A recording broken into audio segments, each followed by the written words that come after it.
প্ৰথম দিনা যেতিয়া মই হাতীৰ পিঠিত উঠিছিলোঁ তেতিয়া ৰছী দি গৰু গাড়ীখন বান্ধি দিছিলে।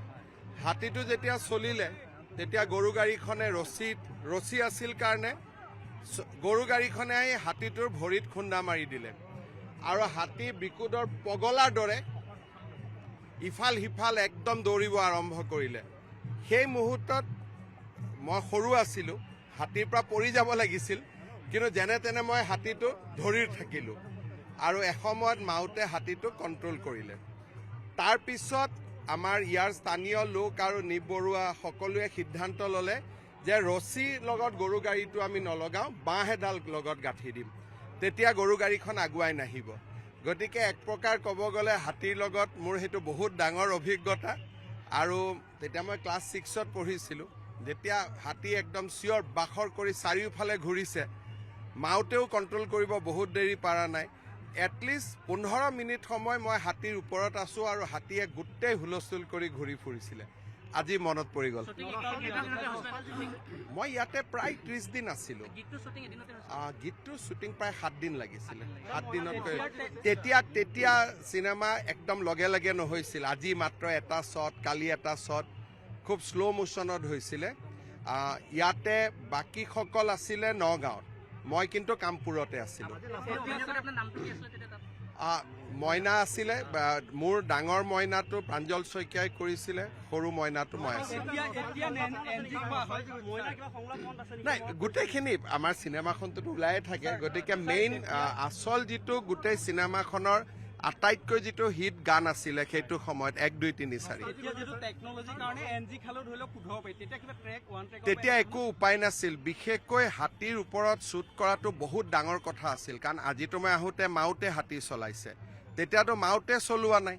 হাতীৰ ওপৰত আমি গোটেই দলংখন আজি এতিয়া আপোনালোকে পাৰ হৈ অহা দেখিলে, মাউতৰ পিছত মই আহিছোঁ। তেতিয়া কিন্তু মাউত নাছিলে, মাউত নোহোৱাকৈ মই যাবলগীয়া হৈছিলে। আজি কামপুৰত এতিয়াতো উন্নয়নৰ বতাহ বলিছে। আজি অসম মালা ৰাস্তা, ৰেলৰ অভাৰব্ৰিজ, এইখন দলং, মই ভাবোঁ যে কামপুৰৰ পৰিৱেশটো অকস্মাতে বহুত ডাঙৰ কৰি পৰিৱৰ্তন আহিল। বহুত কথাটো হ'ল যে মই প্ৰথমবাৰ যিটো মোৰ প্ৰথম দিনাখনেই মোৰ অভিজ্ঞতা হ'ল, তাৰ পিছত যেতিয়া হাতীৰ ওপৰত উঠো বহুত ভয় লাগে। সেইকাৰণে ডাইৰেক্টৰে অন্ততঃ 4-5 দিন মোক শ্বুটিং কৰিব দিয়া নাছিল, যাতে মোৰ ভয়টো নোহোৱা হয়, কাৰণ সেইটো বহুত ডাঙৰ ঘটনা আছিলে। এতিয়া আপুনি চিন্তা কৰক, হাতীটো যদি হঠাতে পগলাৰ দৰে হুলস্থুল লগাই দিয়ে, যেতিয়া গৰু গাড়ীখনে খুন্দা মাৰি দিলে হাতীটোক ভৰিটোত, হাতীয়ে ছাডেনলি ভাবিলে মোক ক'ৰ পৰা কোনে খুন্দা মাৰিলে, একেবাৰে জঁপিয়াব আৰম্ভ কৰিলে। মাউতো ওচৰত নাই, কেমেৰাৰ কাৰণে মাউতটো ওচৰত থাকিব পৰা নাই।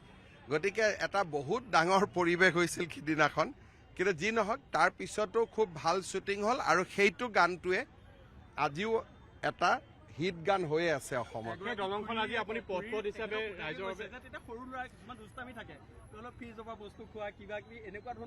নাই, মই ইয়াতে যিহেতু গুৱাহাটীৰ পৰা আহি আছিলোঁ, গতিকে মই বহুত সাৱধানে আছিলোঁ, কাৰণ তেতিয়া মই সৰু আছিলোঁ।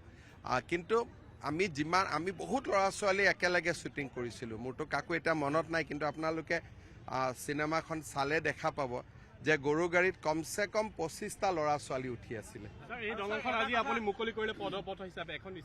এইখন পদপথ হৈ থাকিব আৰু আমি মেইন দলংখনত গাড়ী অহা যোৱা কৰিব আৰু এইখন কামপুৰৰ ৰাইজৰ কাৰণে পদপথ হৈ থাকিব। গধূলি ইভিনিং ৱাক কৰিব আহিব পাৰিব, এটা ভাল পৰিৱেশ এটা ইয়াত পাব।